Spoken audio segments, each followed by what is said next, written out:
దేవుడు ఎందుకు ఇచ్చాడు ఈ పండుగను? ఆయన గురించి చెప్పాలనే కదా ఇది ఇచ్చింది. చెప్పవలసింది చెప్పకుండా, చేయవలసింది చేయకుండా, ముఖ్యమైనది చేయకుండా, ఆ ముఖ్యమైన దానికి ఏదైతే కారణమో, ఏదైతే రీజన్ ఉందో, రొట్టెలు, ఆ రొట్టెలు మాత్రం వచ్చాయండి. చివరి వరకు రొట్టెలు వచ్చాయి, పండుగ వచ్చింది, మాంసం వచ్చింది, ముక్కలు వచ్చాయి, ప్రభు వెళ్ళిపోయాడు. మీకు అర్థమవుతుందో లేదో? ప్రభువుకు చోటు లేదు, రొట్టెలు మాత్రం వచ్చాయి. ఈరోజు కూడా అదే జరుగుతుంటుంది తెలుసా మీకు? పేరేమో దేవునిది, కానీ దేవునికి ప్లేస్ ఉండదు. చాలా సందర్భాల్లో మనం చాలా వాక్యాల్లో విన్న మాట మరొకసారి మీ జ్ఞాపకాలను తెస్తున్నాను. క్రిస్మస్ కట ప్రపంచంలో క్రైస్తవులు పెట్టే ఖర్చు మామూలుది కాదు, మామూలుది కాదు. ఒక ఆయన చెబుతూ, క్రిస్మస్ వచ్చిందంటే నేను ప్రతి ఆదివారం గుడికి వెళ్తానా లేదా తర్వాత సంగతి, కానీ క్రిస్మస్ అయితే చాలా సిన్సియర్గా చేస్తానండి, కనీసం 1,00,000 రూపాయలు ఈజీగా ఖర్చు పెడతానండి అన్నాడు. ఇందుకు ఏం పెడతాడు? మీటింగ్ ఏమైనా పెడతారంటే కాదట, ఫ్రెండ్స్ని అందరినీ పిలుస్తాడట. ఆ రోజు పార్టీ ఇస్తానండి యేసుప్రభు పేరు చెప్పి. మీకు తెలుసు ఈ పార్టీలో టీ తప్ప అన్నీ ఉంటాయి, అదే కదా దీని పేరే పార్టీ. టీ ఉండదు, ఇంకేముంటాయో మీకు తెలుసు, ఎందుకంటే పార్టీ అది. 1,00,000 రూపాయలు అన్నా, నువ్వు నమ్మవన్నా 1,00,000 రూపాయలు. ఏం చేస్తావు బ్రదర్ నువ్వు, క్రిస్మస్ అంటారు ప్రతి ఒక్కరు నన్ను. ఇక మన వాళ్ళు ప్రాసతో రాసిన మాట లేదంటే చాలా బాగా రాశారు, చాలా బాగా రాశారు. క్రిస్మస్ కట ఇంటిపైన స్టార్, ఇంటిలోన బార్, తర్వాత మొదలవుతుంది కార్గిల్ వార్, చివరికి క్రీస్తు పరార్ అని రాశారు. వినడానికి నవ్వుకోవడానికి ఏముందో తర్వాత సంగతి, కానీ చాలా సందర్భాలలో అది నిజమే అనిపిస్తుంటుంది చాలామందిని చూస్తే. పేరాయింది పండుగ నీది, పేరాయింది పార్టీ నీది. ఎక్కడుంది ప్రభువుకు చోటు? ఇప్పుడు పాత నిబంధనలను పులియని రొట్టెల పండుగ చూస్తే రొట్టె వచ్చింది, మాంసం వచ్చింది, గొర్రె వచ్చింది, మేక వచ్చింది, దేవుడు లేడు. న్యాయాధిపతుల గ్రంథానికే దేవుడు లేడు. రొట్టెలేమో యేసుప్రభు వారి కాలానికి వచ్చాయి. ఆలోచించండి. పులియని రొట్టెల పండుగలోని పరమార్థం ఇశ్రాయేలీయుల మధ్య నెరవేరిందా చెప్పండి? నెరవేరలేదు. మళ్ళీ రొట్టెలు తింటున్నారుగా, తింటారు, ఎందుకు తినరు? దేవుడు చేయమన్నట్టుగా చేశారుగా పులియని రొట్టెలు, చేశారు, కానీ అందులో దేవునికి ఏం లేదు చెప్పండి? ఆనందము లేదు. ఇదంతా మైండ్లో పెట్టుకొని ఇప్పుడు రండి కొత్త నిబంధనలోనికి. మత్తయి సువార్త 26వ అధ్యాయంలో ఆ పాత నిబంధనలో ఆయన ప్రారంభించిన, ఆయన అప్పగించిన పులియని రొట్టెల పండుగలో ఆయన ఒక రొట్టెనెత్తుకొని, కమాన్ ఇప్పుడు చదవాలి, ఆయన ఒక రొట్టెను పట్టుకొని దానిని ఆశీర్వదించి తన శిష్యులకు ఇచ్చాడు, ఇది తినుడి, ఇక ఇది నా శరీరము.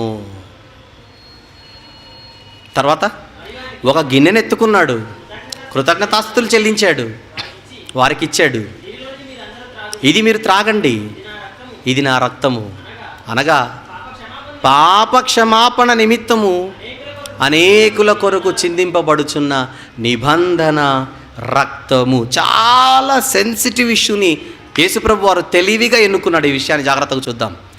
పులియన్ రొట్టెల పండుగ ఎన్నుకొని అంతకంటే ప్రాముఖ్యమైన విషయాన్ని వాళ్ళతో చెబుతున్నాడు. ఏంటది?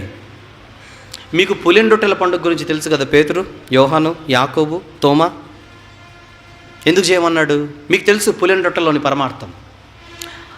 ఐగుప్తులో మీరు దాసులుగా ఉంటే అక్కడ నుంచి మీరు స్వతంత్రులుగా బయటికి రావడం వల్ల మీ పితరులు, అందులో దేవుడు చేసిన సహాయాన్ని మీరు మీ పిల్లలకు చెప్పమని దేవుడు మీరు జ్ఞాపకం చేసుకున్నట్టుకై తనను తన పనిని రొట్టెలు ఇచ్చినట్టుగా మీకు తెలుసు కదా.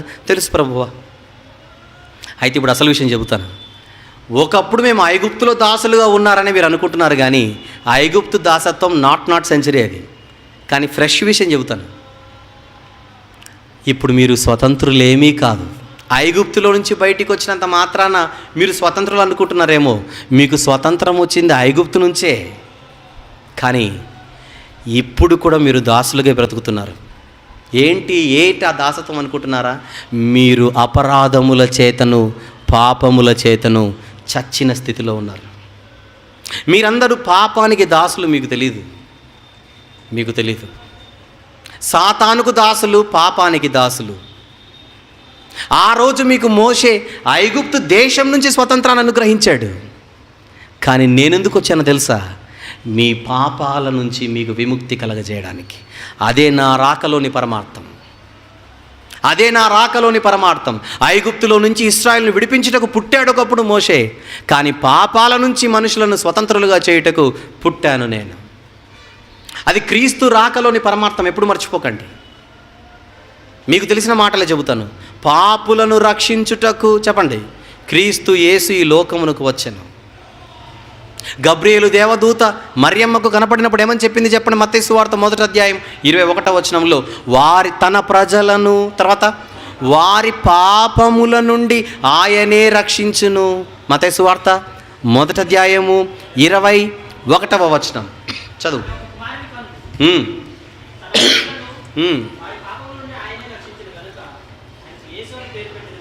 యేసు నా పేరు అంటే దాని అర్థం రక్షకుడు. ఎక్కడి నుంచి మీకు రక్షణ? ఎవరి నుంచి రక్షణ అనుకుంటున్నారా? ఒక ఐగుప్తు నుంచో, ఒక మోయాబు నుంచో, ఒక అమోరీయుల నుంచో, లేదా ఒక మిద్యానీయుల నుంచో, ఒక ఫిలిస్తీయుల నుంచో కాదు నేను మిమ్మల్ని విడిపించడానికి వచ్చింది. నేను వచ్చింది మీ పాపముల నుంచి మిమ్మల్ని రక్షించుటకు. యేసు ప్రభు ఎందుకు వచ్చాడు చెప్పండి? పాపముల నుంచి మనుషులను స్వతంత్రులుగా చేయుటకు. ఇప్పుడు చదవండి మత్తయి సువార్త 26వ అధ్యాయం 27వ వచనం చదవండి. మత్తయి సువార్త 26:27. మరియు ఆయన ఒక పాత్రనెత్తుకొని కృతజ్ఞతాస్తుతులు చెల్లించి వారికిచ్చి, దీనిలోనిది మీరు త్రాగాలి, ఇది నా రక్తము. అనగా దేని నిమిత్తము? చదవండి, దాన్ని అండర్లైన్ చేయండి. పాప క్షమాపణ నిమిత్తము అనేకుల కొరకు చిందింపబడుచున్న నిబంధన రక్తము అని అన్నాడు. పాప క్షమాపణ, మీ పాపాల నుంచి మీకు క్షమాపణ కలగాలంటే నేను చిందించబోతున్నాను ఒక రక్తాన్ని. మరి పస్కా పండుగ కాలం, అది మర్చిపోకండి. పస్కా పండుగను ఏం జరిగింది? ఒక గొర్రెపిల్ల తన రక్తాన్ని ఇచ్చింది. ఆ రక్తాన్ని వీరు ద్వారపు కమ్మీలకు వారు చల్లారు. ఆ రక్తాన్ని చూచి సంహారక దూత ఆ రక్తము చూడగానే, ఈ రక్తములోన ఉన్నవారు దేవుని పిల్లలు గనుక వారిని చంపకుండా వెళ్ళిపోదామని సంహారక దూత దాటి వెళ్ళిపోయింది. ఒకప్పుడు ఒక గొర్రెపిల్ల రక్తము సంహారక దూత నుంచి మిమ్మల్ని కాపాడింది, మర్చిపోకండి. కానీ ఈరోజు నేను త్వరలో మీ కొరకు రక్తాన్ని కార్చబోతున్నాను. ఈ రక్తం మిమ్మల్ని దేని నుంచి రక్షిస్తుంది? పాపాల నుంచి. అంటే మీరు పొందవలసిన శిక్షకు బదులుగా నేను అనుభవించబోతున్నాను. యేసుప్రభు శిలువలో కార్చిన ప్రతి రక్తపు బొట్టు చిందించవలసింది యేసుప్రభు కాదు. ఆయన ఏ పాపము చేయలేదు, ఆయన ఏ దోషము చేయలేదు, ఆయన నోట ఏ కపటము లేదు.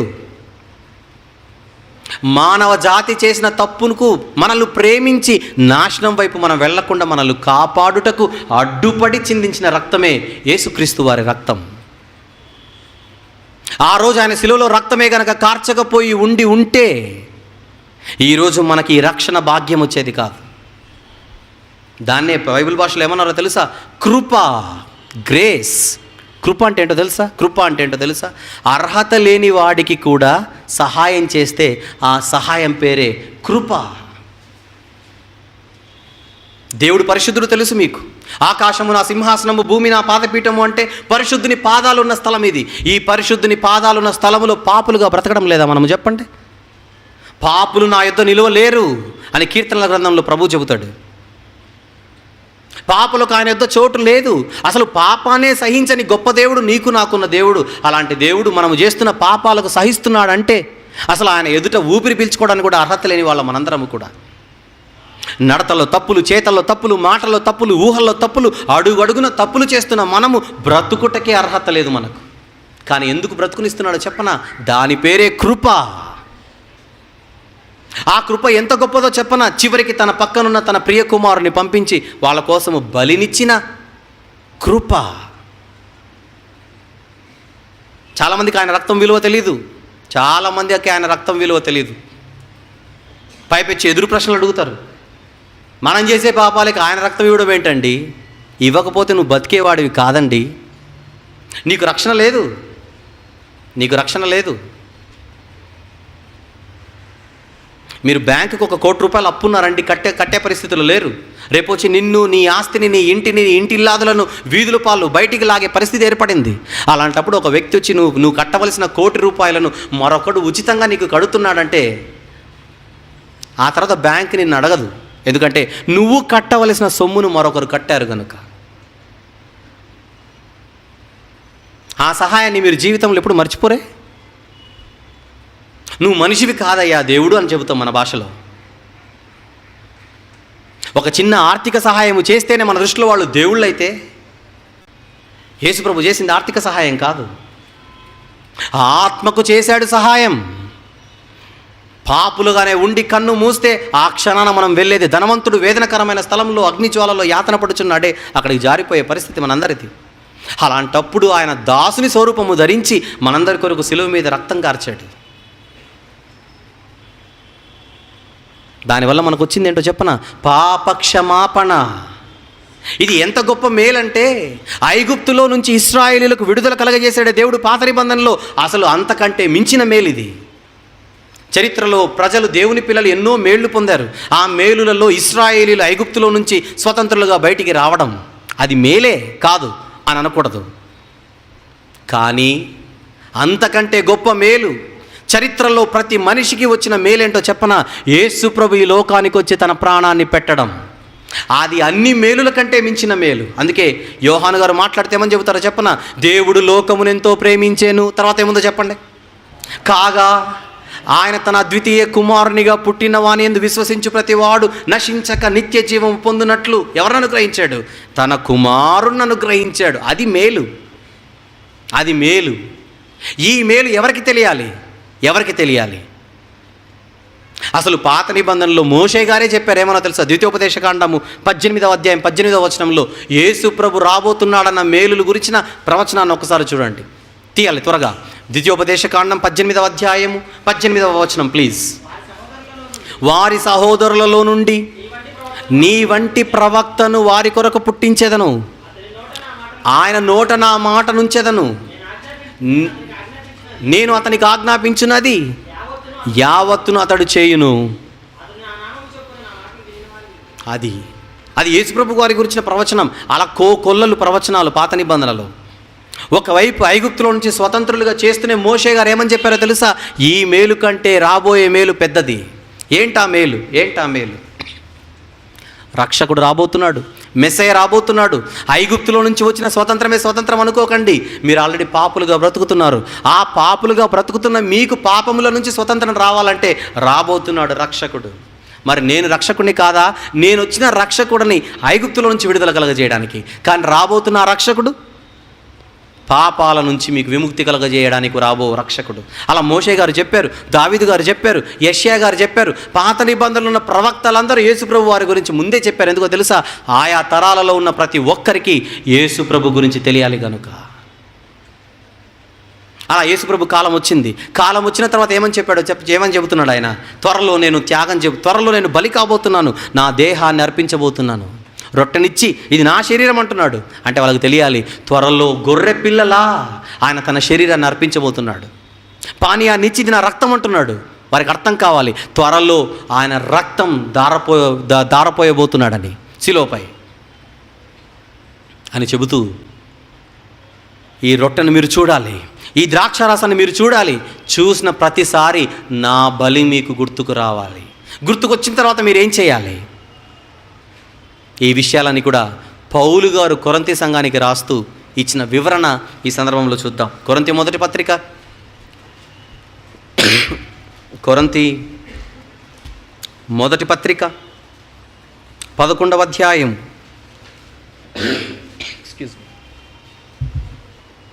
23వ వచనం నుంచి చూద్దాం ప్రియులారా. 23వ వచనం నుంచి, నేను మీకు అప్పగించిన దానిని ప్రభువు వలన పొంది తిని ప్రభువైన యేసు తాను అప్పగింపబడిన రాత్రి ఒక రొట్టెను ఎత్తుకొని, మత్తయి సువార్తలో చూశారు మీరు, ఒక రొట్టెను ఎత్తుకొని కృతజ్ఞతాస్తుతులు చెల్లించి దానిని విరిచి, ఇది మీ కొరకైన నా శరీరము అని పక్కన అంటున్నాడు. దాన్ని అండర్లైన్ చేయండి జాగ్రత్తగా. నన్ను జ్ఞాపకము చేసుకొనుటకై దీనిని చేయుడి. ఎందుకు చేయమన్నాడు చెప్పండి? ఎందుకు చేయమన్నాడు? రీజన్ ఏంటి? రొట్టెను ఎందుకు తిన్నామన్నాడు? కారణం చెబుతున్నాడు అక్కడ. రొట్టెను ఎందుకు తిన్నామన్నాడు? నన్ను జ్ఞాపకము చేసుకొనుటకై. నెక్స్ట్ 25. ఆ ప్రకారమే భోజనమైన పిమ్మట ఆయన పాత్రను ఎత్తుకొని, ఈ పాత్ర నా రక్తము వలననైన క్రొత్త నిబంధన, మీరు దీనిలోనిది త్రాగునప్పుడెల్లా నన్ను జ్ఞాపకము చేసుకొనుటకై దీనిని చేయుడి. That is the first reason. మనకు కంటికి కనపడేది. ఎందుకు బల్ల తీసుకోవాలి? ఎందుకు రొట్టె తీసుకోవాలి? రొట్టెలోని పరమార్థం ఏమిటి? పానీయములోని గిన్నెలోని పరమార్థం ఏమిటి? అదే చెబుతున్నాడు, నన్ను జ్ఞాపకము చేసుకొనుటకై. మీరు జాగ్రత్తగా ఆలోచిస్తే పాత నిబంధనలోని పులియని రొట్టెల పండుగలో ఉన్న కారణం ఒకే కారణం, నన్ను జ్ఞాపకము చేసుకొనుటకై. నేను మీకు చేసిన దానిని జ్ఞాపకము చేసుకొనుటకై, ఐగుప్తులో నుంచి మిమ్మల్ని రప్పించిన విధానంను జ్ఞాపకము చేసుకొనుటకై పాత నిబంధనలో చేయమన్నాడు రొట్టెను. క్రొత్త నిబంధనలో కూడా అదే రొట్టెల పండుగలో మరొక కొత్త రొట్టెను ఇచ్చాడు, నన్ను జ్ఞాపకం చేసుకోమంటున్నాడు. ఇంతకు ఏం జ్ఞాపకం చేసుకోవాలి? ఆయన జ్ఞాపకం చేసుకోవడం అంటే ఆయన శరీరం అని రొట్టెను చూసి జ్ఞాపకం చేసుకోవాలి, ఆయన రక్తం అని పానీయాన్ని చూసి మీరు జ్ఞాపకం చేసుకోవాలి. ఎలా జ్ఞాపకం చేసుకోవాలి? ఎలా జ్ఞాపకం చేసుకోవాలి? ఎలా జ్ఞాపకం చేసుకోవాలి? సిలువపై ఆయన అర్పించిన దేహము చాలా చిన్నది కాదు, అది చిన్న విషయం కాదు. స్వరూపమైనను లేదట ఆయనకు ఆ రోజు. రక్తము ధారలా ఆయన ధారపోసిన దినం ఆ రోజు. చెయ్యని తప్పుకు, చెయ్యని పాపానికి మనలాంటి వారిని అందరినీ రక్షించుకున్నట్టుకు ఆయన ముందుకొచ్చి బలిగా తనను తాను అర్పించుకున్న రోజు అది. ఇది ప్రపంచ చరిత్రలో మనకు జరిగిన అతి గొప్ప మేలు, అతి గొప్ప మేలు. ఆయనను జ్ఞాపకము చేసుకొనవలసిన ది ఒకటి ఉంది. ఆయనను జ్ఞాపకం చేసుకోవడం మొదటిదైతే, జ్ఞాపకము చేసుకున్న తర్వాత పులిని రొట్టెల పండుగలు ఏమని చేయమన్నాడు చెప్పండి? తల్లిదండ్రులుగా మీరు నేను చేసినది జ్ఞాపకం చేసుకోవాలి. నెక్స్ట్ పిల్లలకి ఏం చేయమన్నాడు పాత నిబంధనలో? ప్రచురించాలి. నా గురించి మీరు పిల్లలకు ప్రచురించాలి.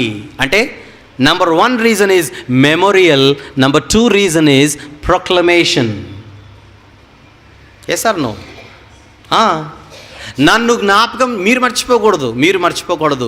పెద్దలుగా, తల్లిదండ్రులుగా, విశ్వాసులుగా నేను మీకు చేసినది మీరెప్పుడు జ్ఞాపకం చేసుకోవాలి.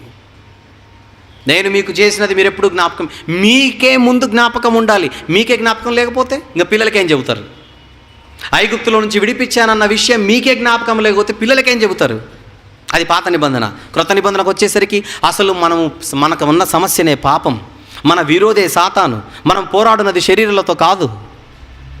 ఇంత భయంకరమైన పరిస్థితిలో ప్రభు మన దగ్గరికి వచ్చి మహాజ్ఞానాన్ని ప్రకటించి తన ప్రాణాన్ని అర్పించి మనకు రక్షణ కలుగజేశాడన్న విషయం ప్రతి తల్లికి గుర్తుండాలి, ప్రతి తండ్రికి గుర్తుండాలి, ప్రతి విశ్వాసికి గుర్తుండాలి. ఎప్పుడు? ప్రతి క్షణం. ఒకవేళ మర్చిపోతామేమోనని ఆయన తన త్యాగాన్ని జ్ఞాపకము చేసుకున్నట్టుకై మనల్ని చేయమని చెప్పి కిందేమంటున్నాడు చూడండి అన్నాడు. 25వ వచనమా 26వ వచనం, మీరు ఈ రొట్టెను తిని ఈ పాత్రలోనిది త్రాగునప్పుడెల్లా ప్రభువు వచ్చు వరకు ఆయన మరణమును ప్రచురించుదురు. అంటే ప్రచురించాలి అని అర్థం. పాత నిబంధనలో పులిని రొట్టెల పండుగలో ఏ ఇన్స్ట్రక్షన్స్ అయితే ఇచ్చాడో వారికి, ఈ కొత్త నిబంధనలో కూడా అదే ఇన్స్ట్రక్షన్స్ మనందరితో కూడా మాట్లాడుతున్నాడని మర్చిపోకండి. పాత నిబంధనలో మొదటి రీజన్ ఏంటి? జ్ఞాపకము చేసుకోవాలి. సెకండ్ రీజన్ ఏంటి? పిల్లలకు చెప్పాలి. మళ్ళీ ఈరోజు రొట్టె ఇచ్చాడు, పానీయం ఇచ్చాడు. ఇచ్చి మొదటి కారణం ఏం చెప్పాడు? నన్ను జ్ఞాపకము చేసుకొనుటకై. ఆలోచించండి. రొట్టె ద్రాక్షారసం ఇచ్చాడు కనుక ఇప్పటికైనా నా బలి మనకు గుర్తుంది. అదే కనుక ఇవ్వకపోయింటే ఏం జరిగేది చెప్పండి? ఎప్పుడూ సమాధి అయిపోయేది ఆ సత్యం. కనీసం రొట్టె ద్రాక్షారసం ఉండడం వలననైనా ఆయన బలిని మనం జ్ఞాపకం చేసుకుంటున్నాం. మరి జ్ఞాపకం చేసుకుంటే సరిపోతుందా? నెక్స్ట్ ఏం చేయమన్నాడు? ఆయన మరణమును ఏం చేయాలట? ప్రచురించాలి. ఎవరికి? పిల్లలకు ఒకరికే కాదు, పిల్లలకు చెప్పాలి, బంధువులకు చెప్పాలి, మిత్రులకు చెప్పాలి, తోటి ఉద్యోగులకు చెప్పాలి. అసలు నువ్వు ఎంతమందికి రీచ్ అవ్వగలిగితే వాళ్ళందరికీ నువ్వు చెప్పాలి, ప్రచురించాలి. ప్రభువు బల్లలోని పరమార్థం బయటికి వస్తుంది. ఇప్పుడు బయటికి వస్తుంది. ఎందుకు ఇచ్చాడు? రొట్టె ద్రాక్షారసాన్ని ఎందుకు ఇచ్చాడు చెప్పండి? జ్ఞాపకము చేసుకొనుటకై. నిజంగా మన మీద నమ్మకం ఉండి ఇచ్చాడా, నమ్మకం లేక ఇచ్చాడా? కరెక్ట్గా చెప్పాలి. ఇప్పుడు మీరు జాగ్రత్తగా ఆలోచిస్తే మన మీద నమ్మకం లేక ఇచ్చాడు. ఇది అర్థమవుతుందా? పులిన రొట్టెల పండుగ నమ్మకం ఉండి ఇచ్చాడా, నమ్మకం లేక ఇచ్చాడా? రొట్టెని చూసినా నా గురించి చెబుతారని ఇచ్చాడంటే నమ్మకం లేదనే. నిజంగా వాళ్ళ మీద నమ్మకమే ఉంటే అసలు పులిన రొట్టెల పండుగ ఇచ్చేవాడు కాదు. ఏమంటారు చెప్పండి? నా గురించి ఇలా చెప్పాల్సిన అవసరం లేదు, ఖచ్చితంగా చెబుతారనే నమ్మకమే కనుక ఉంటే ఖచ్చితంగా పండుగ ఇచ్చేవాడు కాదు, రొట్టెలే చేసుకోమనేవాడు కాదు. ఇశ్రాయేలీలు పులిన రొట్టెల పండుగ చేసుకునే ప్రతి సమయంలో సిగ్గుపడుతూ తినాలి. ఎందుకంటే మా మీద నమ్మకం లేకనే పండుగ చేసుకోమన్నాడు. దీన్ని చూసైనా మా పిల్లలకు చెప్పమని చెప్పాడని తల్లిదండ్రులు తలదించుకొని మరీ బ్రతకాలి. కానీ పండగ అప్పుడు వీళ్ళు ఏం చేసింటారో చెప్పండి? ఈరోజు పండుగ అని బాగా ఎంజాయ్ చేసింటారు. తాము సిగ్గుపడవలసిన సంగతులపై వారు అతిశయించుచున్నారు. నిజమేనా ఇశ్రాయేల్ అలాంటి వాళ్ళే అని మీరు అనకూడదు. ఇప్పుడు నేను మన దగ్గరకు వస్తాను. ఇప్పుడు మనకు కూడా రొట్టె ఇచ్చాడు, మనకు గిన్నె ఇచ్చాడు. రొట్టెను గిన్నెని ఇచ్చాడంటే మన మీద నమ్మకం ఉండి ఇచ్చాడు, నమ్మకం లేక ఇచ్చాడు? చెప్పండి. నమ్మకం లేకనే ఇచ్చాడు. కనీసం రొట్టెని తినేటప్పుడైనా, కనీసం గిన్నెని చూసేటప్పుడైనా అమ్మో ఆయన నా కొరకు పరలోకాన్ని వదిలి బలైపోయాడు ఇక్కడికి వచ్చి. అప్పటికైనా మనసులో ఆయన గురించి చెప్పాలి, ఆయన గురించి బాధపడాలి, ఆయన గురించి నేను ఆలోచించాలన్న విషయం అప్పుడైనా జ్ఞాపకం చేసుకొని వెళ్ళి చెబుతామని. బల్ల తీసుకునేటప్పుడు మనం ఎలాంటి ఫీలింగ్లు ఉండాలో తెలుసా? నా మీద నమ్మకం లేక ఇచ్చాడు, ఎంత బతుకొచ్చింది అనుకోవాలి. ఆ ఫీలింగ్తో తీసుకుంటాడు అని చెప్పండి. అబ్బో, బల్ల తీసుకునేటప్పుడైతే నిజంగా ఎంత ఆనందం అంటే, ఎంత పొంగిపోతామంటే, ఎంత సగర్వంగా, ఎంత అతిశయంగా అన్నీ.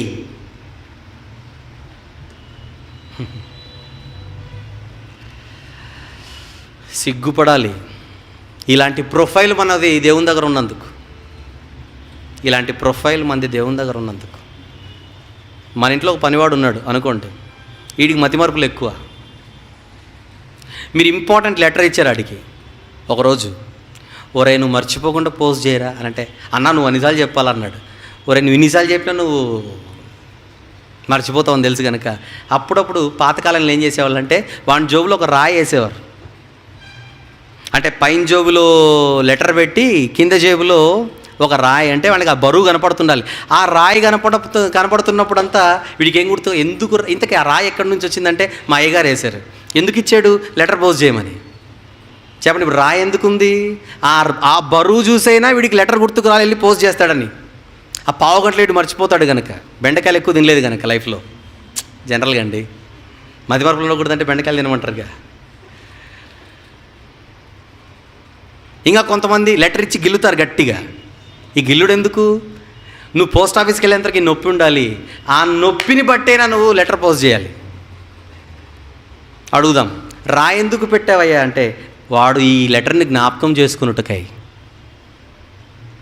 Right, very good. ఎందుకు గిల్లావయ్యా అంటే వీడికి లెటర్ గురించి జ్ఞాపకం చేసుకున్నట్టుకై. అలా చేస్తుంటాం అప్పుడప్పుడు. ఇప్పుడు వీడేం చేశారంటే రాయి గుర్తుంది, బరువు గుర్తుంది, పోస్ట్ ఆఫీస్ వరకు వెళ్ళి రాయిని పోస్ట్ చేసి వచ్చాడు. ఈయనేం చేయాలి? లెటర్ మర్చిపోయాడు, రాయిని పోస్ట్ చేశాడు. అంటే వీడి కాన్సన్ట్రేషన్ రాతి మీద ఉంది కానీ లెటర్ పైన లేదు. వీడు వచ్చాడు, మళ్ళీ మాస్టర్ దగ్గరికి వచ్చాడు. చూసావు మాస్టర్, నువ్వు మర్చిపోతాడన్నావుగా. నేను మర్చిపోలేదంటే ఏం చేసావురా? పోస్ట్ చేశాను. దేన్ని? రాయిని. నీకు లెటర్ కదా ఇచ్చిందంటే అప్పుడు వాడు పట్టుకుంటున్నాడు, అమ్మో లెటర్ ఉంది కదా, మళ్ళీ వెయిట్ లేదు కదా, నువ్వు ఎక్కువ రాసిండాల్సింది అంటున్నాడు. నేనేం చేయాలి? మళ్ళీ రాతికి వెయిట్ ఎక్కువ ఉంది కనుక వేసాను, లెటర్కి వెయిట్ లేదు కనుక అది ఇంపార్టెంట్ కాదని వదిలేశాను. అసలు కథకు చెప్తాను, ఇప్పుడు అసలు విషయానికి వస్తాను. రేపు పొద్దున యేసుప్రభు వస్తాడు. వచ్చిన తర్వాత మనందరం క్యూలో నిలబడి ఉంటాం, పరలోకం ఇచ్చేస్తాడని. ఆయన పని ముగించుకొని వెళ్ళిపోతున్నాడు. ప్రభువా, ఎవరో పిలిచినట్టున్నారు, ఆయనకి తిరుగుతాడు యేసుప్రభు. ఏ అంటాడు, పరలోకం ప్రభువా. ఎవరికి? మాకే ప్రభువా. ఎందుకు? రొట్టె తిన్నాం ప్రభువా. రొట్టె తిన్నాం ప్రభువా. ఎప్పుడు తిన్నావు? ప్రతి ఆదివారం తిన్నాను ప్రభువా. Very good. గిన్నె కూడా ప్రభువా, ద్రాక్షారసం బాగా తాగాను. Very good. ఏం కావాలి ఇప్పుడు నీకు? పరలోకం కావాలి. ఎందుకు? రొట్టె తిన్నాను కనుక. రొట్టె తింటే నీకు పరలోకం ఇస్తాను నేను ఎప్పుడు చెప్పానా? అసలు రొట్టెను ఎందుకు ఇచ్చానో తెలుసా? రొట్టెని చూసైనా నా గురించి చెబుతావని. నా గురించి ఎప్పుడైనా చెప్పావా? చెప్పుడా ప్రభువా? చెప్పుడే. నేను ఎప్పుడు చెప్పలేదు ప్రభువా. ఎందుకు చెప్పలేదు? ఆ టాలెంటే నాకు లేదు ప్రభువా. నువ్వేమని అనుకో. ఏ టాలెంట్ ఉంది? రొట్టె తినే టాలెంట్ ఉంది ప్రభువా. మీరు చాలామందిని గమనించండి.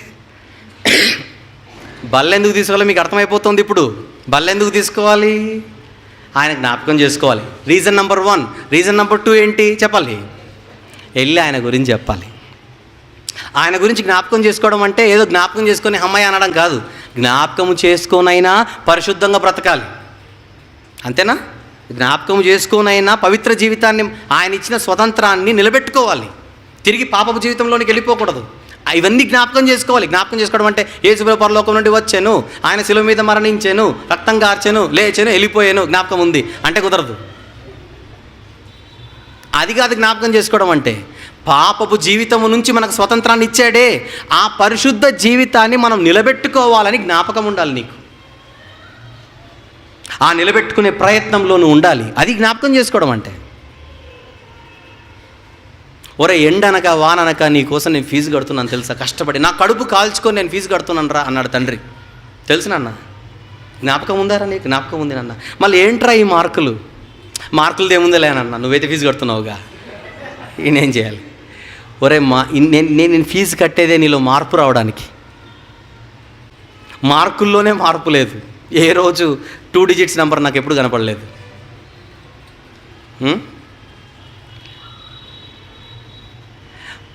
దీనిది ఏముంది డాడీ, నువ్వు ఫీజు కడుతున్నావు అయితే నాకు గుర్తుందిగా అంటే, అది గుర్తుండేనా నువ్వు చదువుతావని నేను చెబుతున్నానంటే వీడికి అర్థం కావట్లేదు, ఆ భాష అర్థం కావడం లేదు. అరే నిన్ను ఎలా పెంచాము నీకు గుర్తుందా? తల్లిదండ్రులు అంటుంటారు పిల్లలతో, మా కడుపులు కాల్చుకొని నీకు చదువుల కోసం మేము, ఎందుకంటే ఒకడు కలెక్టర్ అయిపోయాడు, ఒకడు సైంటిస్ట్ అయిపోయాడు, ఇంజనీర్ అయిపోయాడు, తల్లిదండ్రులు గాలికి వదిలేశాడు. అప్పుడు వీళ్ళు వచ్చి అడుగుతున్నారు, 4 ముద్దలు అన్నం పెట్టరా మా కోసం. ఎందుకు పెట్టాలి అంటే నీ కోసం ఎన్ని త్యాగాలు చేసామో నీకు గుర్తుందా? ఎలా పెంచామో నీకు గుర్తుందా? గుర్తుంది mummy. Very good, I remember that, I know English, I remember that అంటాడు. నీకు గుర్తుండడం వల్ల లాభం ఏముంది? అమ్మని చూసుకోవట్లేదు. గుర్తుండడం వల్ల లాభం ఏముంది? నాన్నని చూసుకోవట్లేదు, గాలికి వదిలేసావు. జ్ఞాపకం చేసుకోవడం అంటే చేసిన మేలుకు ప్రతిగా మనము కృతజ్ఞులుగా బ్రతకడం. అది జ్ఞాపకం చేసుకోవడం అంటే. యేసుప్రభు పరలోకం నుంచి వదిలి ఆయన శిలువలో మరణించడానికి జ్ఞాపకం ఉన్నంత మాత్రాన ఒరిగేదేం లేదు. ఆయన రక్తం గార్చి నీకు ఇచ్చాడే ఒక కొత్త జీవితం, నూతన జీవితం, పరిశుద్ధ జీవితం, దాన్ని నిలబెట్టుకోవాలి. అది జ్ఞాపకం పెట్టుకోవడం అంటే. అది రీజన్ నెంబర్ 1. రీజన్ నెంబర్ 2 ఏంటి?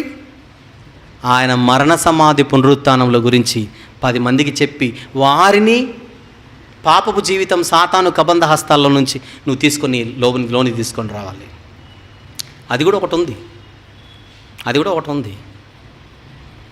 Memorial number 1, proclamation number 2. ఇది చేస్తున్నారా? చేయట్లేదుగా.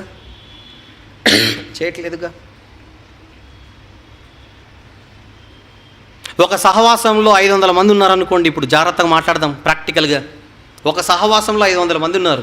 500 మంది ఉన్న సహవాసంలో రొట్టె ద్రాక్షారసం ఎంతమంది తీసుకుంటారు? మినిమం చెప్పండి. ఒక 100 మంది. మాటల్లో మాట్లాడుకుందాం. 500 మంది ఉన్న సహవాసంలో కనీసం 100 మంది బల్లలో చేస్తారండి. Yes or no? ఖచ్చితంగా వేస్తారు. బల్ల తీసుకున్న వాళ్ళు ఏం చేయాలి చెప్పండి? జ్ఞాపకం చేసుకోవాలి. అందరు జ్ఞాపకం చేసుకుంటారు, బాగానే ఉంది. తీసుకున్న తర్వాత ఏం చేయాలి? ప్రతి ఒక్కరు కూడా దేవుని గురించి చెప్పాలి. ఏం చెప్పాలి? ఆయన రాకడ గురించి చెప్పాలి. ఆయన ఏం చేశాడో చెప్పాలి. ఆయన ఏం చెప్పాడో చెప్పాలి. మన నుంచి ఏం ఆశిస్తున్నాడో చెప్పాలి. త్వరలో తిరిగి రాబోతున్నాడని చెప్పాలి. ఇవన్నీ బల్ల తీసుకున్న వాళ్ళు చెప్పాలి. అని బైబిల్లో ఉంది. చర్చ్ అయిపోయిన తర్వాత 100 మంది బయటకు వస్తారుగా, ఒకసారి నిలబెట్టి అడగండి, మా ఊర్లో ఈరోజు మీటింగ్ ఉందండి, మీరు వాక్యం చెబుతారా అని అడగండి. ఏమంటారు చెప్పండి? 100 మందిలో చాలామంది మీకు ఇచ్చే జవాబు ఏంటో చెప్పనా? దేవుడు అన్ని టాలెంట్లు ఇచ్చాడు, కానీ ఆయన గురించి చెప్పే టాలెంట్ ఒకటే నాకు ఇవ్వలేదు బ్రదర్, ప్రార్థన చేయండి, దేవునికి స్తోత్రం అంటారు సీరియస్గా.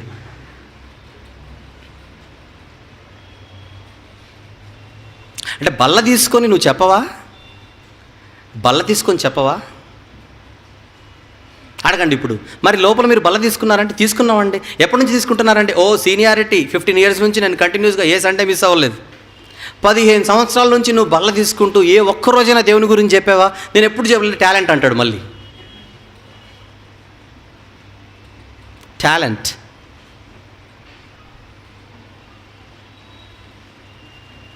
మళ్ళీ బయటకు వచ్చి వీళ్ళు మాట్లాడుకునే మాటలు ఏంటో చెప్పనా?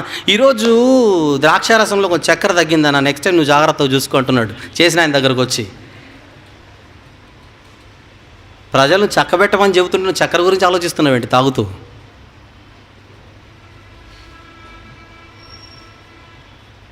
అడుగుదాం, మళ్ళీ అడుగుదాం, మీరు చెప్పరా దేవుని గురించి చెప్పరా? చెప్పే టాలెంట్ నాకు లేదంటాడు. మళ్ళీ బల్ల తీసుకున్నావుగా? తీసుకున్నాను. ఎందుకు తీసుకున్నావు అంటే బాప్తిసం తీసుకున్నాను బ్రదర్, అందుకే తీసుకుంటున్నాను.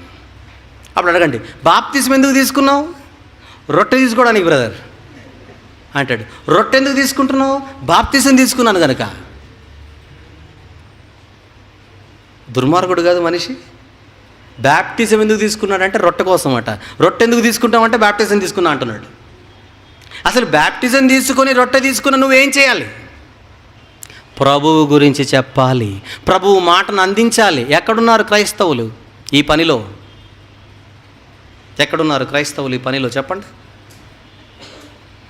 అందరూ తమ సొంత కార్యములనే చూచుకొనుచున్నారు, కానీ యేసుక్రీస్తు కార్యములను చూచుటలేదు. కానీ అందరూ రొట్టెలో చెయ్యి వేయుదురు, కానీ అందరూ తమ సొంత కార్యములనే చూచుకుందరు.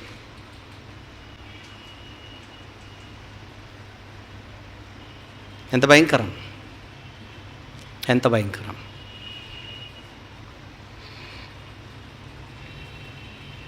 అలా దేవునితో ఈ రొట్టె తీసుకోవడం వలన మనం ఒక వాగ్దానం చేస్తున్నాం. మర్చిపోకండి, ప్రభువా ఇది తీసుకుంటున్నానుగా, నువ్వు చెప్పిన పని నేను చేస్తానని మనం వాగ్దానం చేస్తున్నట్టు. కానీ ఆ వాగ్దానం నిలబెట్టుకోవడం లేదా? మనం వాగ్దానం నిలబెట్టుకోవడం లేదు. ప్రభు బల్లలోని పరమార్థం ఆలోచిస్తున్నాం. బల్లలోని పరమార్థం. ఇక రెండో విషయం, దాని కింద అంటాడు ఒక మాట, కొరింథీ మొదటి పత్రికలో 11వ అధ్యాయము 27వ వచనం చదువుదాం. 26 అయిపోయిందిగా, 27వ వచనం. కాబట్టి ఎవడు అయోగ్యముగా ప్రభువు యొక్క రొట్టెను తినునో లేక ఆయన పాత్రలోనిది త్రాగునో వాడు ప్రభువు యొక్క శరీరమును గూర్చియు రక్తమును గూర్చియు అపరాధి అగును. కాబట్టి ప్రతి మనుష్యుడు తను తాను పరీక్షించుకోవాలని అంటున్నాడు. ఇక్కడ మనం ఆలోచించవలసింది అయోగ్యముగా అన్న పదం ఒకటి ఉంది. అయోగ్యముగా 28, 27వ వచనంలో. కాబట్టి ఎవడు అయోగ్యముగా ప్రభువు యొక్క రొట్టెను తినునో లేక ఆయన పాత్రలోని త్రాగునో వాడు ప్రభు యొక్క శరీరమును గురించి రక్తమును గురించి అపరాధ అవుతున్నాడు. ఇంతకు అయోగ్యముగా తీసుకోవడం అంటే ఏంటి? ఇది కూడా తెలియాలి. చాలామంది ఏమనుకుంటారంటే ఒక ఆదివారం రొట్టె తీసుకుంటారు, మరొక ఆదివారం తీసుకోరు. ఒక ఆదివారం తీసుకుంటారు, మరొక ఆదివారం తీసుకోరు. అడుగుదాం, తీసుకోనని వారిని లాస్ట్ వీక్ తీసుకున్నారు కదా, ఈ వీక్ ఎందుకు తీసుకోవట్లేదు అని అడిగితే అలా అంటారు, ఇంకా నేను సిద్ధపడలేదు ఈ వీక్ అంటారు సీరియస్గా. ఈ వీక్ నేను వర్ది కాదు అంటే నేను యోగ్యుణ్ణి కాదు అంటే దాని అర్థం ఏంటో చెప్పనా? ఈ వీక్ నేను చాలా తప్పులు చేశాను, చాలా పాపాలు చేశాను, కనుక ఈ వీక్ రొట్టెలు వేసే ధైర్యం లేదు నాకని. మరి నెక్స్ట్ వీక్ తీసుకుంటావా? ట్రై చేస్తాను. ట్రై చేయడం అంటే అర్థం ఏంటి? ఈ వీక్ అంతా పరిశుద్ధంగా ఉంటాడని. పరిశుద్ధంగా ఉన్న తర్వాత మళ్ళీ నెక్స్ట్ వీక్ తీసుకుంటాడు. మళ్ళీ వీక్ తప్పులు చేస్తే మళ్ళీ తీసుకోడు. అంటే అల్టిమేట్గా ఏం ఆలోచిస్తున్నారంటే అయోగ్యంగా తీసుకోవడం అంటే ఈ వీక్ అంతా తప్పులు చేస్తే నేను అయోగ్యుణ్ణి అవుతాను, మళ్ళీ నేను పరిశుద్ధంగా జీవిస్తే అప్పుడు యోగ్యుణ్ణి అవుతాను. అది అయోగ్యంగా అంటే మన వాళ్ళు తీసుకున్నటువంటి పర్సెప్షన్, మీనింగ్. అయోగ్యంగా తీసుకోవడం అంటే ఏంటో జాగ్రత్తగా ఆలోచిద్దాం. ఈ కొరింథీ సంఘం యొక్క పరిస్థితి ఎలాగుందంటే, వీళ్ళు ప్రభు రొట్టె ద్రాక్షారసాన్ని ప్రభు శరీరము ప్రభు రక్తం అని వివేచించక వీళ్ళు ఎలా తింటున్నారో ఒకసారి చూడండి. అయోగ్యముగా తీసుకోవడం అంటే ఏందో మీకు అర్థమవుతుంది. ఇప్పుడు 11వ అధ్యాయము 20వ వచనం నుంచి చూద్దాం. వీళ్ళ పరిస్థితి ఎలాగుందో చూడండి. 20వ వచనం, మీరందరూ కూడి వచ్చుచుండగా మీరు ప్రభు రాత్రి భోజనము చేయుట సాధ్యము కాదు. ఏలైనగా మీరు ఆ భోజనము చేయనప్పుడు ఒకని కంటే ఒకడు ముందుగా తన మట్టుకు తాను భోజనము చేయుచున్నాడు. ప్రభు రొట్టె ద్రాక్షరసం అని చెప్పి ఏం చేస్తున్నారంట, అక్కడ భోజనానికి సెటిల్ అయిపోయారు. అంటే అప్పుడప్పుడు లవ్ ఫీస్ట్లు అని జరుగుతాయి చర్చెస్లో, మీకు తెలుసో లేదో. ఏంటి లవ్ ఫీస్ట్లు అంటే? ప్రేమ విందులు. రొట్టె ద్రాక్షరసం పేరుతో వీళ్ళు విందులు ఏర్పాటు చేసుకున్నారు. అయోగ్యంగా తీసుకోవడం అంటే ఏంటో మీకు అర్థమవుతుంది. ఇప్పుడు కింద ముందుగా తన మట్టుకు తాను భోజనం చేయుచున్నాడు, ఇందువలన ఒకడు ఆకలిగోనును మరి ఒకడు మత్తుడవును. 22వ వచనం చెబుతున్నాడు, ఇదేమి అన్నపానములు పుచ్చుకున్నట్టుకు మీకు ఇండ్లు లేవా? అన్నపానములు పుచ్చుకున్నట్టుకు మీకు ఇండ్లు లేవా అంటే వీళ్ళు ఏం చేస్తున్నారు చెప్పండి? సంఘంలోనికి వచ్చి అన్నపానాలు పుచ్చుకుంటున్నారు. ఇళ్లలో చేయాల్సింది కాస్త చర్చిల్లో చేస్తున్నారు. ఇంకా దేవుని సంఘమును తిరస్కరించి పేదలను సిగ్గుపరచుదురా? నేను మీతో ఏం చెప్పుదును? దీనిని గురించి మిమ్మల్ని మెచ్చుదునా? అస్సలు మెచ్చను. నేను మీకు అప్పగించిన దానిని ప్రభు వలన పొంది తిని అని కంటిన్యూషన్ అది. అంటే పైన సందర్భం మీరు ఆలోచించండి. ఇలా అయోగ్యంగా తీసుకుంటున్నారు అనడానికి మీకు క్లూ దొరికింది పైన. ఏంటి అయోగ్యంగా తీసుకోవడం అంటే? ప్రభు శరీరము ప్రభు రక్తం అని వివేచించక వీళ్ళు ఏం చేస్తున్నారు చెప్పండి? భోజనాలు చేసేస్తున్నారు, రొట్టెలు చేసుకొని చక్కగా. తినేటప్పుడు కొంతమంది కూల్ డ్రింక్స్ ఎలాగైతే పెట్టుకుంటారో ద్రాక్షరసం పెట్టేసుకున్నారు, జ్యూస్ లాగా చక్కగా మెక్కేస్తున్నారు. ఈ తినేటప్పుడట పేదలు కూడా మర్చిపోతున్నారట. ఆకలిగా ఉన్నోళ్ళు వాళ్ళు ఆకలిగా ఉన్న పేదలను పక్కన పెట్టి ఈ పెద్దవాళ్ళందరూ మెక్కేస్తున్నారు. అప్పుడు పౌలు గారు చెబుతూ, జాగ్రత్త, రొట్టె అంటే ఏమనుకుంటున్నారు? ప్రభు శరీరం. పానీయం అంటే ఏమనుకుంటున్నారు? ప్రభు రక్తం. ఇది ప్రభు శరీరం అని చదవండి. 28వ వచనం, ఇది ప్రభు 27వ వచనమా? 27వ వచనం. కాబట్టి ఎవడు అయోగ్యముగా ప్రభు యొక్క రొట్టె తినునో లేక ఆయన పాత్రలోనిది త్రాగునో వాడు అపరాధవుతున్నాడు. శరీరం అని వివేచింపక, రక్తం అని వివేచింపక. రొట్టె ఆకలిగా ఉన్నాను, ఇంతవరకు చర్చ అయిపోయింది, ఆకలిగా ఉన్నాను, రొట్టెగా తినేస్తున్నాడు. ద్రాక్షారసాన్ని జ్యూస్గా తాగుతున్నాడు. ప్రభు శరీరం రక్తం అని మర్చిపోయాడు. దట్ ఈస్ కాల్డ్ అయోగ్యంగా తీసుకోవడం. అయోగ్యంగా తీసుకోవడం. ఇక చాలామంది ఈ అయోగ్యంగా తీసుకోవడం అంటే ఏంటో చెబుతాను. చాలామంది రొట్టె ద్రాక్షారసం గురించి ఏం ఆలోచిస్తారంటే, ఈ అయోగ్యంగా తీసుకోవడం అంటే ఆయన రక్తము ఆయన శరీరం అని వివేచించక తీసుకోవడం అయోగ్యం. మరికొంతమంది దీన్ని ఏం ఆలోచిస్తారంటే, రొట్టె ద్రాక్షారసం తీసుకోవడం వల్ల పాపాలు కడగబడతాయి అని తీసుకునే వాళ్ళు కూడా కొంతమంది ఉన్నారు. పాపాలు కడగబడతాయి. రొట్టె ద్రాక్షారసం తీసుకోవడం వల్ల పాపాలు కడగబడవు. మీ బాధ్యతను గుర్తు చేస్తోంది ఇది. పాపాలు ఎలా కడగబడతాయి? బాప్తిజం తీసుకుంటే కడగబడతాయి, బ్యాప్టిజం తీసుకుంటే కడగబడతాయి. బ్యాప్టిజం తీసుకున్న తర్వాత మీరు తప్పులు చేస్తుంటే ఒకవేళ పొరపాటున మీరు ప్రార్థన చేసి మీరు క్షమాపణ కోరాలి. రొట్టె ద్రాక్షారసం తీసుకుంటే మీ పాపాలు కడగబడతాయని ఎవరైనా చెబితే అది అయోగ్యంగా. పాపాలు కడగబడతాయని ఎవరైనా తింటే అది అయోగ్యంగా తీసుకోవడం. భోజనం అని దాన్ని తీసుకోవడం అయోగ్యంగా తీసుకోవడం. అయోగ్యంగా తీసుకోవడం అంటే ఏంటో తెలియాలిగా మరి మనకి.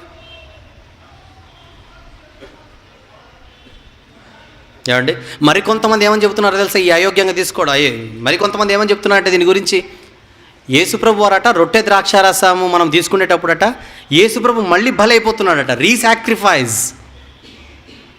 The lord Jesus was resacrificing himself when we partake this bread and wine cup అని చెబుతున్నారు.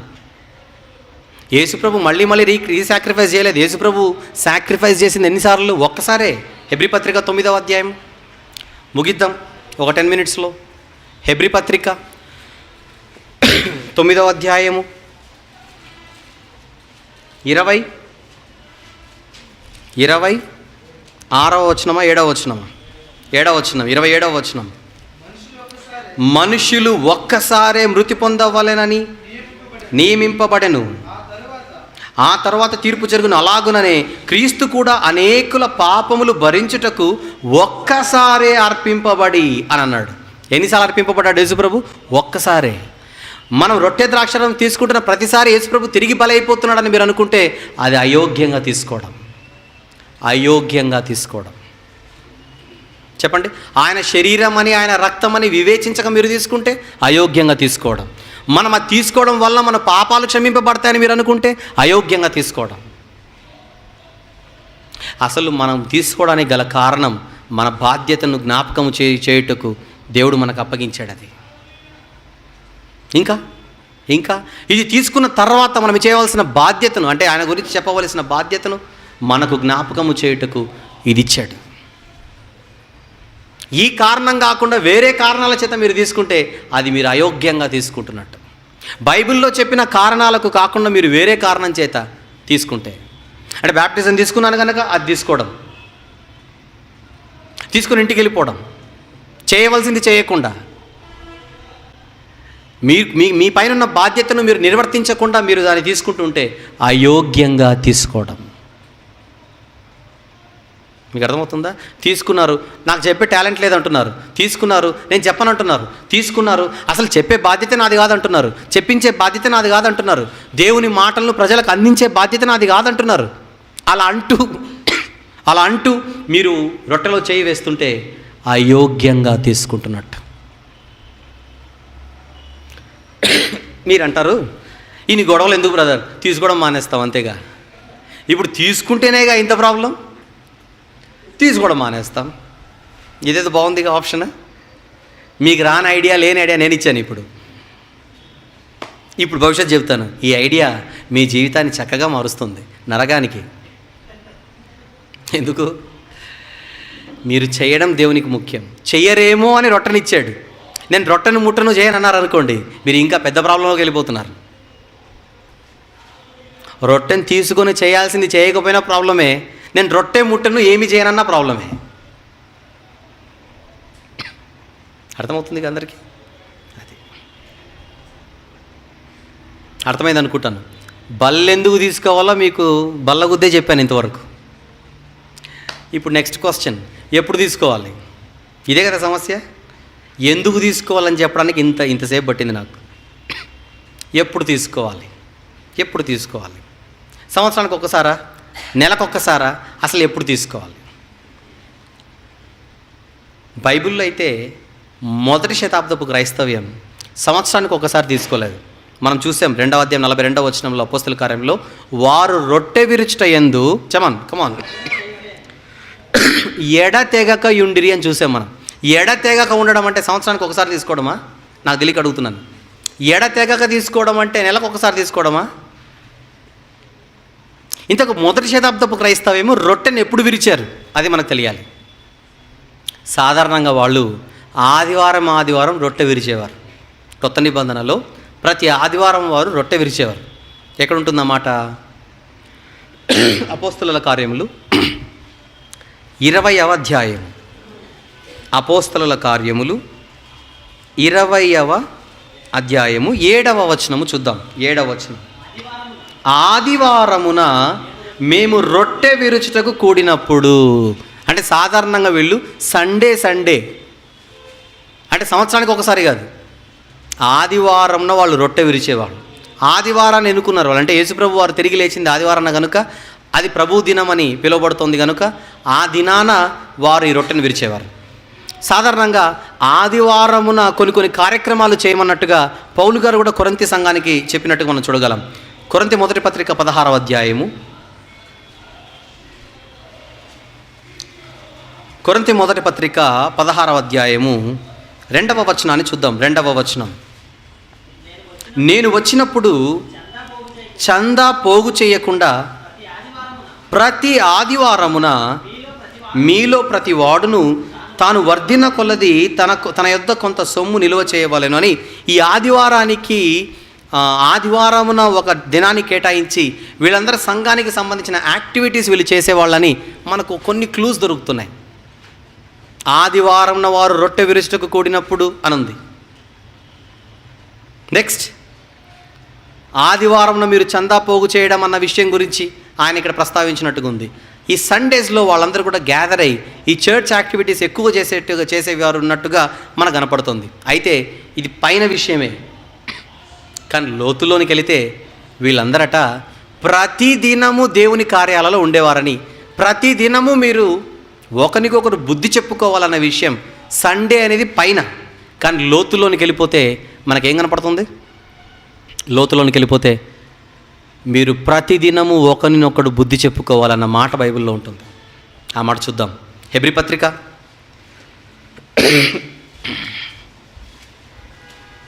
3వ అధ్యాయము 15వ వచనంలోని మధ్యలో ఒక మాట ఉంటుంది.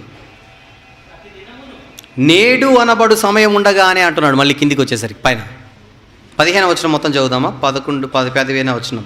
మీ హృదయంలో కఠినపరచుకొనుడని ఆయన చెప్పిన గనుక, కఠినపరచుకొనకూడని ఆయన చెప్పిన గనుక, పాపము వలన కలుగు భ్రమచేత మీలో ఎవడను కఠినపరచబడకుండానట్లు అంటున్నాడు. కింద నేడు అనబడు సమయం ఉండగానే ప్రతి దినము ఒకరికొకడు బుద్ధి చెప్పుకొనుడి అనుంది. అంటే ఆదివారాన మాత్రమే సంఘ యాక్టివిటీస్ చేయాలి, మిగిలిన రోజులు కాదన్నట్టుగా హెబ్రీ పత్రికకు వచ్చేసరికి మనకు ఏమర్థమైపోయింది చెప్పండి? అపోస్తుల కార్యములు అవన్నీ కూడా ప్రారంభం. ఈ హెబ్రీ పత్రికకు వచ్చేసరికి మనకు ఇంకా పెద్ద విషయం చెబుతున్నాడు. అక్కడ ఏమంటున్నాడు చెప్పండి? నేడు అనబడు సమయం ఉండగానే మీరు ప్రతిదినం ఒకరికొకడు బుద్ధి చెప్పుకోవాలంటే వాక్యం చెప్పుకోవాలి. రొట్టెలు ఎందుకు తినమన్నాడు? మర్చిపోకండి, మనం ఒకరినొకరు వాక్యం చెప్పుకున్నటకే దీన్ని చేయమన్నాడు. ఒకరికొకరు మనం వాక్యం పంచుటకే మనల్ని చేయమన్నాడు. ఈ వాక్యం చెప్పడం అన్నది ఏ దినం చేయమన్నాడు చెప్పండి?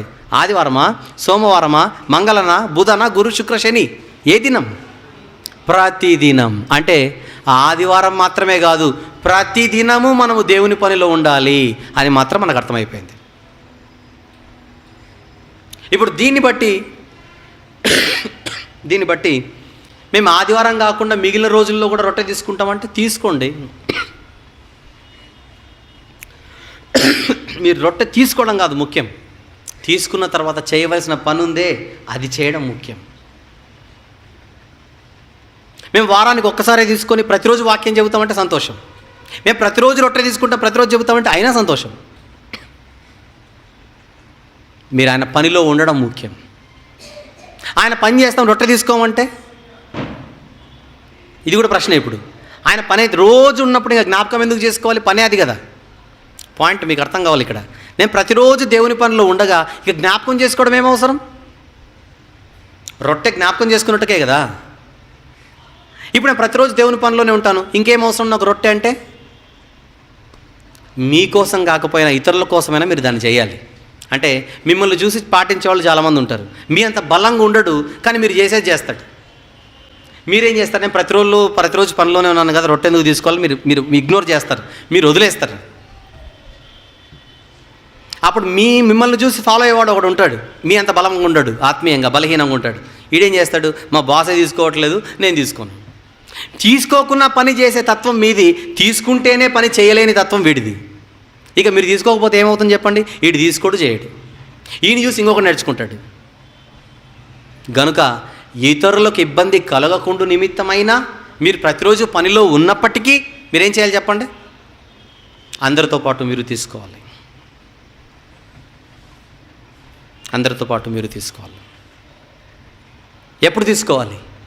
సంవత్సరానికి ఒక్కసారి నాట్ అడ్వైజబుల్, నెలకొక్కసారి not advisable, weekly once advisable, Sunday advisable. Other than Sunday Monday కూడా తీసుకుంటాం, మోర్ అడ్వైజబుల్. ట్యూస్డే కూడా మోర్ అడ్వైజబుల్. అన్నీ మోర్లే. కానీ తీసుకున్న తర్వాత మీరు చేయాల్సింది చేయలేదనుకోండి, that is not at all advisable. అది చేయాలి. అది చేయకుండా ప్రతిరోజు తింటామంటే కుదరదు. అయితే కొంతమంది ప్రతిరోజు తీసుకుంటే అందులోని సిగ్నిఫికెన్స్, దానిలోని ప్రాముఖ్యత దెబ్బతింటుందేమో అంటే ఓకే, నీకు ఆ ఫీలింగ్ ఉంటే వారానికి ఒకసారి తీసుకో, కానీ పనిలో మాత్రం ప్రతిరోజు ఉంటుంది.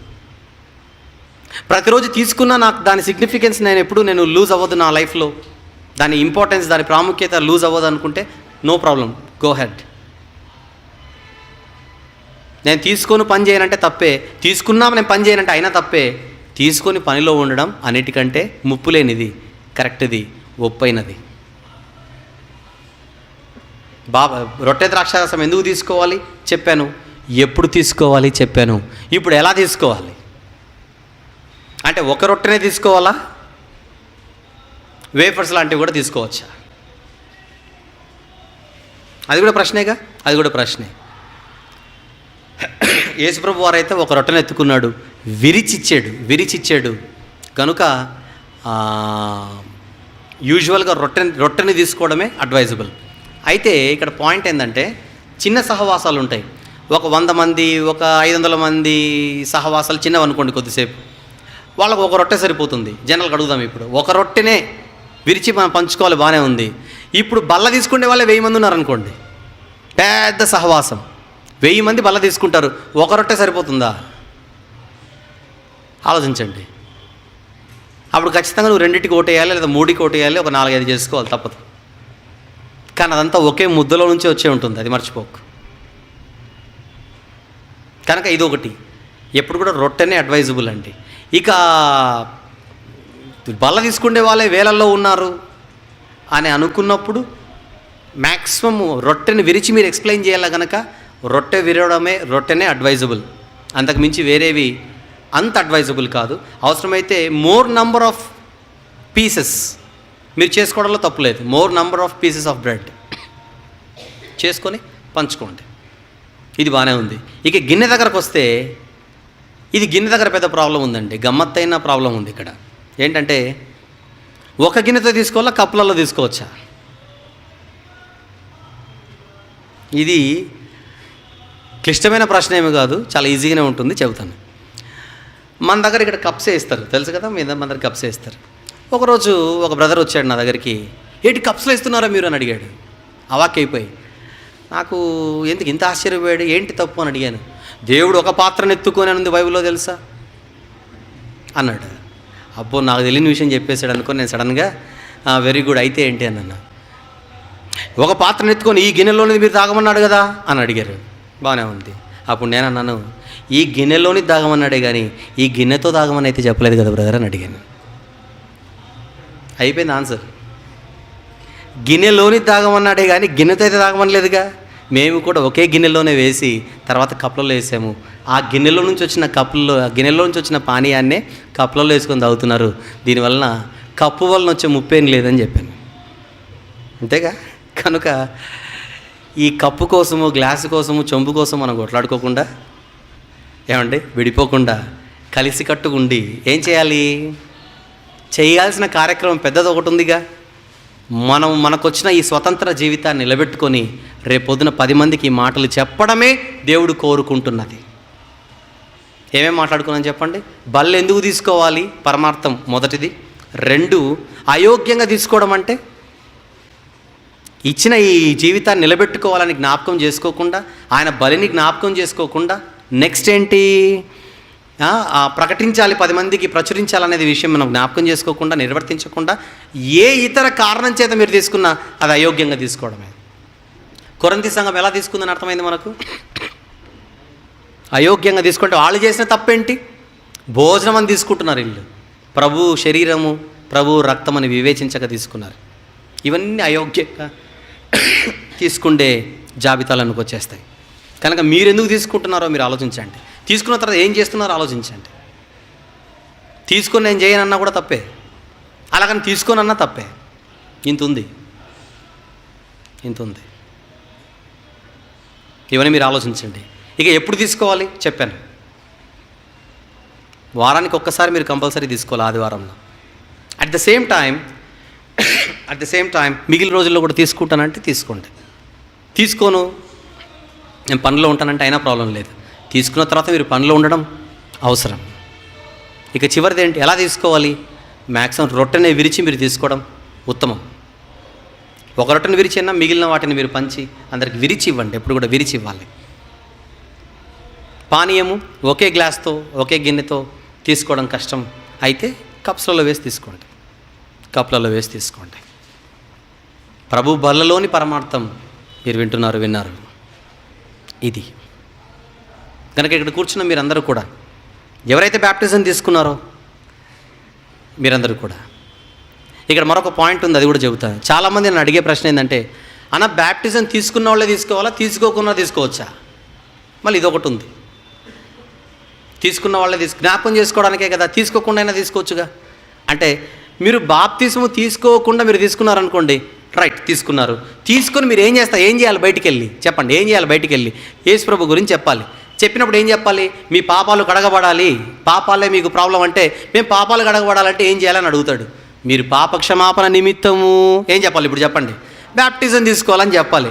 అప్పుడు ఎవరో ఒకరు మీ ప్రొఫైల్ తెలిసిన వాడు ఉంటే, నువ్వు బాప్తిజం తీసుకున్నావు అని అడుగుతాడు. నేను ఎప్పుడు తీసుకోలేదు. తీసుకొని నువ్వు నన్ను తీసుకోమని చెప్తావు ఏంటి అన్న కౌంటర్ పడుతుంది.